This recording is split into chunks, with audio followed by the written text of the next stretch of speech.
ಪ್ರಿಯ ವೀಕ್ಷಕರೇ, ಇದು ಕಲ್ಯಾಣ ಕರ್ನಾಟಕ ಕನ್ನಡಿ ಸುದ್ದಿವಾಹಿನಿ. ನಾನು ನಿಮ್ಮ ಅಯ್ಯನಗೌಡ. ಎಲ್ಲರಿಗೂ ಕೂಡ ನಮಸ್ಕಾರ. ಏನು ರಾಜ್ಯದಲ್ಲಿ ಬಹು ಕುತೂಹಲ ಕೆರಳಿಸಿದಂತಹ ಒಂದು ಉಪಚುನಾವಣೆ, 3 ಕ್ಷೇತ್ರಗಳಲ್ಲಿ ನಡೆದಂತಹ ಉಪಚುನಾವಣೆ ಬಹು ಕುತೂಹಲವನ್ನ ಕೆರಳಿಸಿತ್ತು. ಚನ್ನಪಟ್ಟಣ, ಸಿಗ್ಗಾಂ, ಸಂಡೂರು ಕ್ಷೇತ್ರಗಳಲ್ಲಿ ನಡೆದಂತಹ ಒಂದು ಉಪಚುನಾವಣೆ ಸೋಲು ಗೆಲುವಿನ ಲೆಕ್ಕಾಚಾರಗಳು ಭರ್ಜರಿಯಾಗಿ ಚರ್ಚೆಯಾಗ್ತಾ ಇದ್ದವು.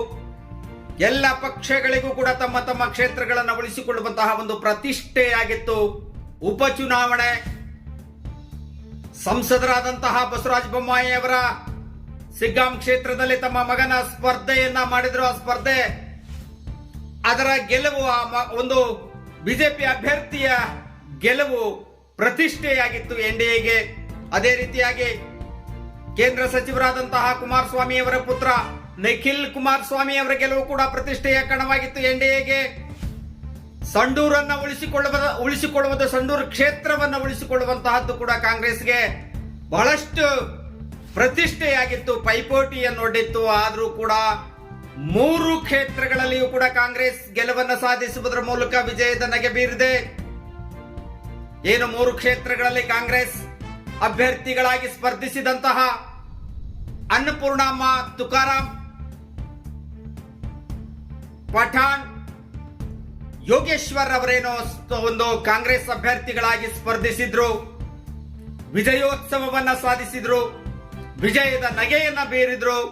ಈ ಕುರಿತು ಏನು ವಿಜಯನಗರ ಜಿಲ್ಲೆ ಹೂವಿನಹಡಗಲಿ ಮೀಸಲು ಮತ ಕ್ಷೇತ್ರದ ಮಾಜಿ ಶಾಸಕರಾದಂತಹ ಪಿಟಿ ಪರಮೇಶ್ವರ್ ನಾಯ್ಕರವರು ಇವತ್ತು ತಮ್ಮ ಅಪಾರ ಬೆಂಬಲಿಗರೊಂದಿಗೆ ಪಟ್ಟಣದ ಶಾಸ್ತ್ರಿ ವೃತ್ತಕ್ಕೆ ಆಗಮಿಸುವುದರ ಮೂಲಕ ಕಾಂಗ್ರೆಸ್ಸಿನ ವಿಜಯೋತ್ಸವದ ಆಚರಣೆಯನ್ನ ಮಾಡಿದ್ರು. ಪಟಾಕಿ ಸಿಡಿಸಿ ಸಿಹಿ ಹಂಚಿ ಸಂಭ್ರಮಿಸಿದ್ರು. ಸಿದ್ದರಾಮಯ್ಯನವರ ಪಾರದರ್ಶಕವಾದಂತಹ ಆಡಳಿತಕ್ಕೆ ಸಂದ ಜಯ ಎನ್ನುವಂತಹ ಮಾತನ್ನು ಹೇಳಿದ್ರು. ಮಾಜಿ ಸಚಿವರಾದಂತಹ ಪಿಟಿ ಪರಮೇಶ್ವರ್ ನಾಯ್ಕರವರು ಮೂಡ ಹಗರಣ, ವಕ್ಫ್, ಏನೆಲ್ಲ ವಕ್ಫ್ ಭೂಮಿ ವಿವಾದ, ಏನೆಲ್ಲ ಅಪಪ್ರಚಾರಗಳನ್ನ ಮಾಡಿತು ಬಿಜೆಪಿ, ಕಾಂಗ್ರೆಸ್ನ ವಿರುದ್ಧ ಅಪಪ್ರಚಾರವನ್ನ ನಡೆಸಿತು, ಸಿದ್ದರಾಮಯ್ಯನವರ ವಿರುದ್ಧ ಅಪಪ್ರಚಾರವನ್ನ ಮಾಡಿದ್ರು. ಆದ್ರೂ ಕೂಡ ಜನ ಕೈ ಬಿಡಲಿಲ್ಲ. ಕಾಂಗ್ರೆಸ್ ಅನ್ನ ಬಿಜೆಪಿಗೆ ತಕ್ಕ ಉತ್ತರವನ್ನ ನೀಡಿದ್ದಾರೆ ಎನ್ನುವಂತಹ ಮಾತನ್ನ ಹೇಳಿದ್ರು. ಮಾಜಿ ಸಚಿವರಾದಂತಹ ಪಿಟಿ ಪರಮೇಶ್ವರ್ ನಾಯ್ಕರವರು ಗ್ಯಾರಂಟಿ ಯೋಜನೆಗಳು ಕೈ ಹಿಡಿದಿವೆ, ಸಿದ್ದರಾಮಯ್ಯನವರ ಏನು ಒಂದು ಪಾರದರ್ಶಕ ಆಡಳಿತ ಇದೆ, ಸಿದ್ದರಾಮಯ್ಯನವರ ಮೇಲಿರುವಂತಹ ಒಂದು ಏನು ವಿಶ್ವಾಸ ಇದೆ, ಭರವಸೆ ಇದೆ, ಈ ಕರ್ನಾಟಕದ ಜನತೆಗೆ ಅದು ಇನ್ನೂ ಕೂಡ ಇಮ್ಮಡಿಗೊಂಡಿದೆ ಎನ್ನುವಂತಹ ಮಾತನ್ನು ಹೇಳಿದ್ರು. ಬಿಜೆಪಿಯವರ ಆಟ ನಡೆಯಲಿಲ್ಲ, ಬಿಜೆಪಿಯವರ ಆಟ ನಡೆಯೋಲ್ಲ ಕರ್ನಾಟಕದಲ್ಲಿ. ಬೇರೆ ರಾಜ್ಯಗಳಲ್ಲಿ ಏನೆಲ್ಲ ಆಗಬಹುದಾದ್ರೆ ಕರ್ನಾಟಕದಲ್ಲಿ ಮಾತ್ರ ಬಿಜೆಪಿ ನೆಲಕಚ್ಚಿದೆ ಎನ್ನುವಂತಹ ಮಾತನ್ನು ಹೇಳಿದ್ರು. ಪ್ರತಿಷ್ಠೆಯ ಕಣವಾಗಿತ್ತು. ಸಂಸದರಾದಂತಹ ಬಸವರಾಜ ಬೊಮ್ಮಾಯಿ ಅವರಿಗೆ ಮುಖಭಂಗವಾಗಿದೆ. ಕೇಂದ್ರ ಸಚಿವರಾದಂತಹ ಕುಮಾರಸ್ವಾಮಿ ಅವರಿಗೆ ಮುಖಭಂಗವಾಗಿದೆ. ಇಲ್ಲೇನು ಜನಾರ್ದನ್ ರೆಡ್ಡಿ ನಾನೇನೋ ಮಾಡಿಬಿಡ್ತೀನಿ, ನಾನೇನೋ ಕಡಿದು ಕಿತ್ತು ಗುಡ್ಡೆ ಹಾಕಿಬಿಡ್ತೀನಿ ಎನ್ನುವಂತಹ ಒಂದು ಹುರುಪು ಹುಮ್ಮಸ್ಸಿನಿಂದ ಎಂಟ್ರಿ ಕೊಟ್ಟಿದ್ರು ಸಂಡೂರು ಕ್ಷೇತ್ರಕ್ಕೆ. ಅಲ್ಲೂ ಕೂಡ ಲಗ ಹೊಡೆದಿದೆ ಬಿಜೆಪಿ. ಏನು ಮಾಡೋಕ್ಕಾಗಿಲ್ಲ. ಶ್ರೀರಾಮುಲು, ಜನಾರ್ದನ್ ರೆಡ್ಡಿ, ಬಿಜೆಪಿಯ ರಾಜ್ಯಾಧ್ಯಕ್ಷರಾದಂತಹ ವಿಜೇಂದ್ರ ಅವರು ಸೇರಿದಂತೆ ಬಿಜೆಪಿಯ ಘಟಾನುಘಟಿಗಳು ನಾಯಕರು ಕೂಡ ಸಂಡೂರು ಕ್ಷೇತ್ರಕ್ಕೆ ಧಾವಿಸಿದ್ರು. ಸಂಡೂರು ಕ್ಷೇತ್ರದಲ್ಲಿ ಪ್ರಚಾರವನ್ನ ನಡೆಸಿದ್ರು, ಅಬ್ಬರದ ಪ್ರಚಾರವನ್ನ ನಡೆಸಿದ್ರು, ಏನೆಲ್ಲ ಅಪಪ್ರಚಾರವನ್ನ ಮಾಡಿದ್ರು ಕಾಂಗ್ರೆಸ್ ಆಡಳಿತ ವಿರುದ್ಧ, ತುಕಾರಾಂ ಆಡಳಿತದ ವಿರುದ್ಧ. ಆದ್ರೂ ಕೂಡ ಗೆಲ್ಲೋದಕ್ಕಾಗಲಿಲ್ಲ ಎನ್ನುವಂತಹ ಒಂದು ಏನು ತಮ್ಮ ಮಾತನ್ನ ಹೇಳಿದ್ರು ಪಿಟಿ ಪರಮೇಶ್ವರ್ ನಾಯ್ಕರವರು. ಈ ಒಂದು ಸಂದರ್ಭದಲ್ಲಿ ಬ್ಲಾಕ್ ಅಧ್ಯಕ್ಷರಾದಂತಹ ಅಟವಳಗಿ ಕೊಟ್ರೇಶ್ ವಕೀಲರು, ಬಿ ಹನುಮಂತಪ್ಪ, ಪ್ರಚಾರ ಸಮಿತಿ ಅಧ್ಯಕ್ಷರಾದಂತಹ ಅನಕನಹಳ್ಳಿ ಹಾಲೇಶಿ ಅವರು, ಡಿಎಫ್ಎಸ್ಎಂಎಸ್ ಅಧ್ಯಕ್ಷರಾದಂತಹ ಬಸವನಗೌಡ್ ಪಾಟೀಲ್, ಬಿಡಿಸಿಸಿ ಬ್ಯಾಂಕ್ ನಿರ್ದೇಶಕರಾದಂತಹ ಪಿ ವಿಜಯ್ ಕುಮಾರ್, ಚಂದ್ರ ನಾಯಕ್, ಮುಖಂಡರಾದಂತಹ ಚಂದ್ರ ನಾಯಕ್, ತಿಪ್ಪಾಪುರ ಬೀರಪ್ಪ, ಏನು ಅಲ್ಪಸಂಖ್ಯಾತರ ನಾಯಕರಾದಂತಹ ಕಾಗದದ ಗೌಸ್ ಮೋದೀನ್, ಗಾಜಾ ಹುಸೇನ್ ಸೇರಿದಂತೆ ಅನೇಕರು ಈ ಒಂದು ವಿಜಯೋತ್ಸವದಲ್ಲಿ ಪಾಲ್ಗೊಂಡಿದ್ರು.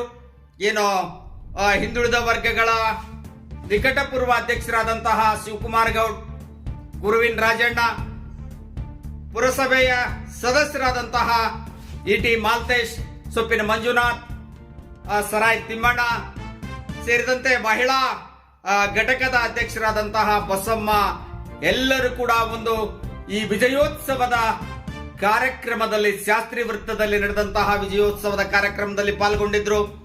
ಏನೋ ಇಲ್ಲಿನ ಒಂದು ಉತ್ಸಾಹ, ಹುಮ್ಮಸ್ಸು ಇವತ್ತು ಕಾಂಗ್ರೆಸ್ ಕಾರ್ಯಕರ್ತರಲ್ಲಿ ಎದ್ದು ಕಾಣ್ತಾ ಇತ್ತು. ಬನ್ನಿ ಮಾತನಾಡಿ. ಇನ್ನೋರ್ವ ಪುರಸಭೆ ಸದಸ್ಯರಾದಂತಹ ಕೆ ಹನುಮಂತಪ್ಪ, ಪುರಸಭೆ ಮಾಜಿ ಅಧ್ಯಕ್ಷರಾದಂತಹ ಜ್ಯೋತಿ ಮಲ್ಲಣ್ಣವರು, ಗ್ಯಾರಂಟಿ ಯೋಜನೆಗಳ ಜಿಲ್ಲಾ ಉಪಾಧ್ಯಕ್ಷರಾದಂತಹ KS ಶಾಂತನಗೌಡರು ಸೇರಿದಂತೆ ಅನೇಕ ಮುಖಂಡರು, ಕಾಂಗ್ರೆಸ್ ಮುಖಂಡರು ಕೂಡ ಈ ಒಂದು ವಿಜಯೋತ್ಸವ ಕಾರ್ಯಕ್ರಮದಲ್ಲಿ ಪಾಲ್ಗೊಂಡಿದ್ದರು. ಮಲ್ಲಿಕಾರ್ಜುನ್, ಸುಧಾಕರ್ ಸೇರಿದಂತೆ ಅನೇಕರು ಪಾಲ್ಗೊಂಡಿದ್ದರು, ಹರ್ಷವನ್ನು ವ್ಯಕ್ತಪಡಿಸಿದರು. ಈ ಒಂದು ವಿಜಯೋತ್ಸವ ಏನಿದೆ, ಈ ವಿಜಯೋತ್ಸವ ಇವತ್ತು ಸಿದ್ದರಾಮಯ್ಯನವರ ಪಾರದರ್ಶಕ ಆಡಳಿತಕ್ಕೆ ಸಂದ ಜಯ ಅಂತ ಹೇಳಿದರು. ಜಿಲ್ಲಾ ಪಂಚಾಯತ್ ಮಾಜಿ ಸದಸ್ಯರಾದಂತಹ ಜಿ ವಸಂತ್ ಅವರು, RSSN ಮಾಜಿ ಅಧ್ಯಕ್ಷರಾದಂತಹ ತಳವಾರ್ ಮಹಾಂತೇಶ್ ಅವರು ಸೇರಿದಂತೆ ಅನೇಕ ಮುಖಂಡರು ಕೂಡ ಈ ಒಂದು ವಿಜಯೋತ್ಸವ ಕಾರ್ಯಕ್ರಮದಲ್ಲಿ ಆರ್ ಫಕೀರಪ್ಪ ಪಾಲ್ಗೊಂಡಿದ್ದರು.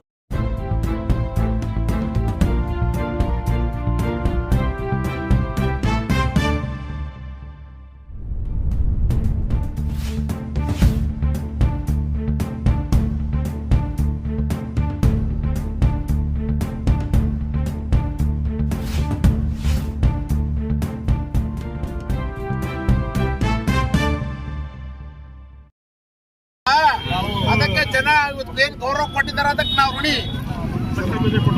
ಅದಕ್ಕೋಸ್ಕರ ಖುಷಿಯಾಗಿ ಸ್ವೀಟ್ ಹಂಚ್ತಾರೆ. ಏ ಬಾರಪ್ಪ, ಹೌದಲ್ಲ ಮುಂದಪ್ಪ, ಎಲ್ಲ ಆರಾಮ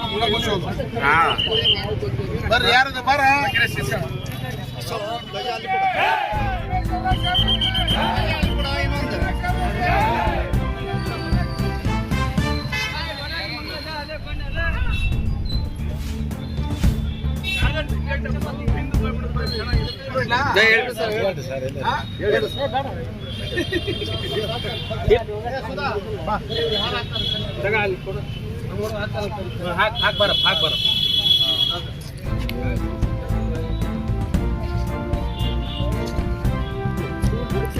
ಕರ್ನಾಟಕ ರಾಜ್ಯದಲ್ಲಿ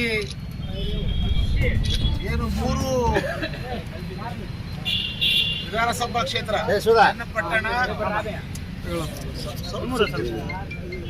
ಚನ್ನಪಟ್ಟಣ, ಸಿಗ್ಗಾವಿ ಮತ್ತು ಬಳ್ಳಾರಿ ಜಿಲ್ಲೆಯ ಸಂಡೂರು,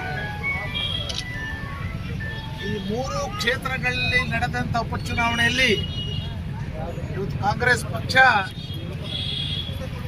ಭಾರಿ ಅಂತರದ ಜಯಭೇರಿಯನ್ನು ಬಾರಿಸೋದ್ರ ಮೂಲಕ ರಾಜ್ಯದಲ್ಲಿ ನಮ್ಮೆಲ್ಲರ ಹೆಮ್ಮೆಯ ನಾಯಕರು, ಬಡವರ ಬಂಧು, ರೈತರ ಆಶಾ ಕಿರಣ, ಮಹಿಳೆಯರಿಗೆ ವಿಶೇಷವಾದಂಥ ಶಕ್ತಿಯನ್ನು ತುಂಬಿರ್ತಕ್ಕಂಥ ಸನ್ಮಾನ್ಯ ಸಿದ್ದರಾಮಯ್ಯನವರ ನಾಯಕತ್ವಕ್ಕೆ ಸಿಕ್ಕಂಥ ಜಯ ಅಂತಕ್ಕಂಥ ಮಾತನ್ನು ಬಹಳ ಹೆಮ್ಮೆಯಿಂದ ಹೇಳ್ತಾ ಇದ್ದಾರೆ.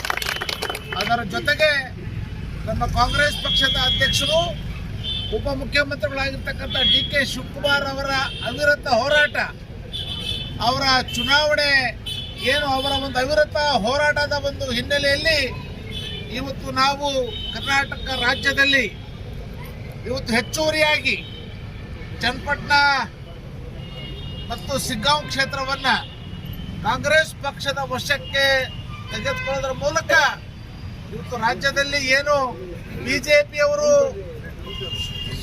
ಸನ್ಮಾನ್ಯ ನಮ್ಮ ನಾಯಕರಾಗಿರ್ತಕ್ಕಂಥ ಸಿದ್ದರಾಮಯ್ಯನವರ ಮೇಲೆ ಏನು ವಿನಾಕಾರಣ ಮೂಢ ಹಗರಣವನ್ನ ಪ್ರಸ್ತಾಪ ಮಾಡ್ತಾ ಇದ್ರು, ವಕ್ಫ್ ಇಶ್ಯೂವನ್ನ ಪ್ರಸ್ತಾಪ ಮಾಡಿ ಜನರಲ್ಲಿ ಗೊಂದಲ ಮೂಡಿಸ್ತಕ್ಕಂಥ ಕೆಲಸವನ್ನ ಏನು ಮಾಡ್ತಾ ಇದ್ರು, ಆ ಎಲ್ಲದಕ್ಕೂ ಇವತ್ತು ನಮ್ಮ ರಾಜ್ಯದ ಜನ, ಪ್ರಜ್ಞಾವಂತ ಮತದಾರರು ತಕ್ಕ ಉತ್ತರವನ್ನ ಕೊಡೋದರ ಮೂಲಕ ಬಿಜೆಪಿ ಮತ್ತು NDAಗೆ ಸರಿಯಾದ ಪಾಠವನ್ನ ಕಲಿಸಿದೆ ಅಂತಕ್ಕಂಥ ಮಾತನ್ನು ತಮ್ಮೊಟ್ಟಿಗೆ ಹಂಚಿಕೊಳ್ಳಿಕ್ಕೆ ಬಯಸ್ತಾ ಇದ್ದಾರೆ. ಕೇಳೋದಿದ್ರು